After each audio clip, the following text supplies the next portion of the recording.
Hello my anime lovers, what's up and welcome back to my channel. आज हम देखने वाले हैं सोलो लेवलिंग सीजन 2 का एपिसोड नंबर 10। तो अब बिना किसी देरी के चलते हैं सीधा वीडियो की तरफ। जिन्वू भी पहली बार एस रैंक हंटर्स को आपस में फाइट करते हुए देखने वाला था, जिसके लिए वो काफी एक्साइटेड था। टाइम बचाने के लिए हंटर्स एक एक करके फाइट करने के बजाय एक ही वक्त में फाइट शुरू कर देते हैं। मा डोंगवुक अपने शरीर को काफी बड़ा करके तनाका से फाइट करता है। लिम तांग्यू क्लोज फाइट्स में उतना अच्छा नहीं था। वो होशिनो से बचते हुए दूर जाता है और अपनी लॉन्ग रेंज स्पेशलिटी का इस्तेमाल उस पर करता है। बेक को रियलाइज होता है कि उसका ओपोनेंट कुमामोतो एक अच्छा कॉम्बेटेंट नहीं है, क्योंकि वो उससे लड़ने की बजाय सिर्फ भागे जा रहा था। बेक को शक होता है कि गोतो रयोजी उनके ग्रुप का टेस्ट कर रहा है कि वो उन एंट से फाइट करने के लिए काबिल है या नहीं, इसलिए वो अपनी फुल स्ट्रेंथ का यूज करने लगता है, जिसे देखकर कुमामोतो डर के मारे और दूर भागने लगता है। कोरियन टीम के 2 हंटर्स हार जाते हैं। सिर्फ अब बेक और चाहे इन ही बचे हुए थे। चाहे इनकी फीमेल ओपोनेंट तवाता उसके इतने फास्ट मूव्स को प्रिडिक्ट नहीं कर पाती, जिसके कारण वो उसके हाथों हार जाती है। अपने कोरियन ओपोनेंट्स को हराने के बाद होशिनो और तनाका दोनों बेक से फाइट करने लग जाते हैं, जिसे देखकर चाहे इन बेक की मदद के लिए उसके पास दौड़ती है। उसकी वल्नरेबिलिटी का फायदा उठा के कुमामोतो पीछे से उस पर अटैक करता है, पर चाहे इनकी सेंसेस इतनी स्ट्रॉन्ग थी कि वो उसे फील करके उस पर अंधाधुंध वार कर देती है, जिससे कुमामोतो के फेस पर चोट लग जाती है। कुमामोतो एक्चुअली में एक डेडली हंटर था, जो नॉर्मल रहने पर डरपोक होता है। जब उसे गुस्सा आता है तो वो बहुत ही डेंजरस हो जाता है। चाहे इनके वार के कारण उसे अब गुस्सा आ चुका था और वो उस पर जानलेवा हमला शुरू कर देता है, जिसे देखकर बाकी जापानीज हंटर्स को भी चिंता होने लगती है। जिन्वू को कुमामोतो के इंटेंशंस का अंदाजा लग जाता है, इसलिए वो बीच में आकर उसे रोक लेता है और एक ही झटके में जमीन पर उसे गिरा देता है। गोतो रयोजी इस नज़ारे को देखकर हानेकावा से कंफर्म करता है कि क्या ये सच में एक मेज हंटर है। वो खुद इस बात को कंफर्म करने के लिए जिन्वू को फाइट के लिए चैलेंज कर देता है। जिन्वू भी डीमन कासल से मिली अपनी शक्तियों का इस्तेमाल करना चाहता है, जिसके लिए वो भी गोतो रयोजी के चैलेंज को एक्सेप्ट कर लेता है, पर इस शर्त में कि उनके बीच में फ्रेंडली फाइट नहीं होगी, बल्कि वो अपनी पावर का फुल पोटेंशियल यूज करेंगे। इसी बीच जूही किसी को कॉल करती है और जेजू आइलैंड रेड मिशन के डिफेंस टीम के बारे में सवाल पूछती है। चाहे इनने जिन्वू को खतरनाक डीमन से फाइट करते हुए देखा था, जिस वजह से उसे उसकी पावर का अंदाजा था। साथ ही बेक को भी उससे काफी उम्मीदें थी, लेकिन बाकी के हंटर्स जिन्वू को पहली बार फाइट करते हुए देखने के लिए एक्साइटेड होते हैं, क्योंकि वो इतने पावरफुल हंटर गोतो रयोजी से फाइट करने वाला था। जिन्वू फाइट से पहले थोड़ा सा वार्म अप करता है। इससे पहले कि वो मैच शुरू करने के लिए बोलता, रयोजी उस पर अचानक अटैक कर देता है, पर जिन्वू सही वक्त पर उसके अटैक को डॉज कर लेता है। रयोजी चाहता था कि वो जिन्वू की ताकत को सबके आगे एक्सपोज करे कि वो मेज नहीं बल्कि असैसिन टाइप हंटर है, जिसके लिए वो लगातार उस पर अटैक्स करता रहता है। जिन्वू वापस अटैक करने के बजाय सिर्फ उसके अटैक से बचता रहता है, क्योंकि वो उसकी मूवमेंट्स को रीड कर रहा था। उसकी जगह कोई और हंटर होता तो अभी तक रयोजी के एक ही वार से घायल हो जाता, लेकिन जिन्वू उसके सारे मूवमेंट्स को इजीली रीड करते हुए उनसे बच पाता है। जिन्वू का उसके अटैक से दूर भागना और स्माइल करना रयोजी को गुस्सा दिला देता है। वो फैसला करता है कि अब वो उसे मार डालेगा।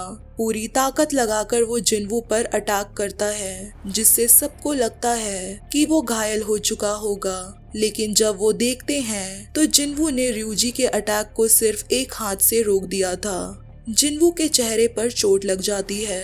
वो रयोजी को संभल के फाइट करने को कहता है कि इस मूव से उसकी आंख जा सकती थी, पर रयोजी को उसकी भाषा समझ में नहीं आती और उसे लगता है कि जिन्वू ऐसा करके उसका मजाक बना रहा है। रूल के अकॉर्डिंग हाथ पकड़ने से अभी ये मैच को खत्म हो जाना चाहिए था, पर वो दोनों ही फाइट को कंटिन्यू रखना चाहते थे।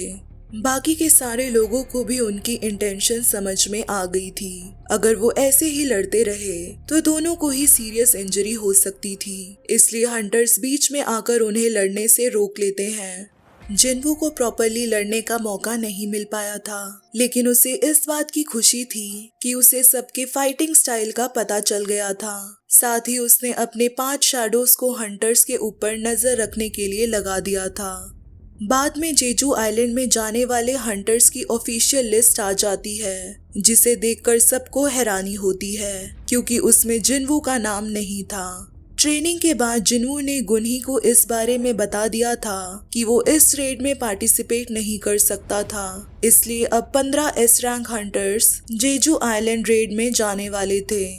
जिन्वू घर जाकर अपनी मॉम और बहन के साथ डिनर करता है। उसकी मॉम 4 साल बाद वापस होश में आई थी, इसलिए वो उनके साथ अपना वक्त बिताना चाहता था। यही रीजन था कि वो जेजू आइलैंड रेड में शामिल होने से गुनही को मना कर देता है। जेजू आइलैंड पर क्वीन एंट देखती है कि खाने की कमी के कारण एंट्स अपना पेट भरने के लिए अब एक दूसरे को ही खा रहे हैं। क्वीन एंट का मानना था कि उनको अब इस आइलैंड से निकलना होगा। वो उम्मीद करती है कि उसका होने वाला बच्चा इतना स्ट्रांग होगा कि वो बाकी के एंट्स को लीड करेगा। सबसे बड़े एग में से एक एंट निकलता है जो बहुत ही ज्यादा पावरफुल होता है। दिखने में भी वो बाकी एंट से काफी बड़ा था और उसका कलर ब्लैक था।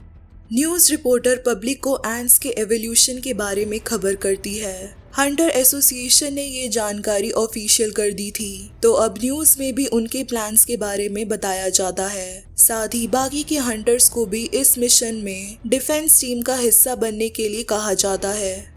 अगले दिन प्लान के according hunter groups Jeju island की तरफ जाने लगते हैं। आइलैंड को चारों तरफ से शिप से घेर लिया जाता है, जिसमें हंटर्स और कई क्रू मेंबर्स होते हैं। सिटी में भी जूही और सोंग चियुल अपने हंटर होने का फर्ज निभाने के लिए तैनात हो जाते हैं। Korean S rank hunters helicopter से आइलैंड में जाने वाले थे।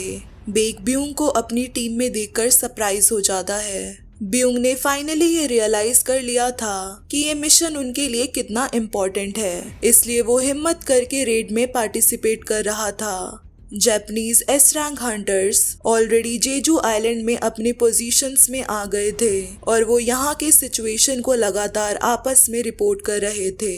रेड को लाइव ब्रॉडकास्ट करने के लिए एक कैमरामैन भी हेलीकॉप्टर में आ चुका था, जो पब्लिक को इस मिशन की लाइव फुटेज देने वाला था। सब कुछ सेट होने के बाद गुनही हंटर्स को मिशन स्टार्ट करने की परमिशन देता है। कुछ एंट्स आसमान में उड़ते हुए आते हैं, जिन्हें जोई हेलीकॉप्टर से ही मारना शुरू कर देता है। कोरियन हंटर्स का ग्रुप हेलीकॉप्टर से उतरता है, जिसके बाद दूसरा ग्रुप इंटरफेरेंस वेव्स को एक्टिवेट कर देता है। ये वेव्स क्वीन के डिस्ट्रेस सिग्नल्स बाकी के एंट्स को भेजने से रोकेंगे। जापानीज हंटर्स एंट को डिस्ट्रैक्ट करते हुए उनसे लड़ रहे होते हैं। वहीं कोरियन हंटर्स केव में घुस के उसके एंट्रेंस को मैजिक से सील कर देते हैं। बेक देखता है कि वहां पर बहुत सारे टनल्स थे। उन्हें समझ नहीं आता कि इनमें से कौन सा क्वीन की तरफ जाता है।